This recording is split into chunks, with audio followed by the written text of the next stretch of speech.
qanchaligi muhim emas. Qarzingiz bormi? Shu qarzingiz ishingizni amallab, ilgarilab ketishlikdan to'sib turadigan to'siq bo'ladi. Soddaroq qilib aytsak, qarz ishingizni orqaga tortadi.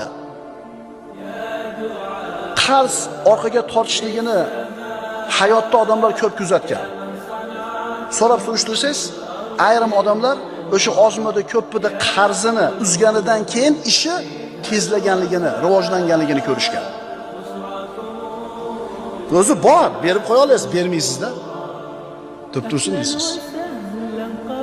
Birodan $500 qarzingiz bor, falonchidan $300 qarzingiz bor, falonchidan $1000 qarzingiz bor. Yig'ishtirib kelsa 2000 ga bormaydi. Pulingiz bor. Kulyapsiz-a? Bor, uzib qo'ya olasiz, unga muhtojligingiz yo'q. Shu qarzni to'lab qo'ysiz, ko'chada qolmaysiz. Bermaysiz.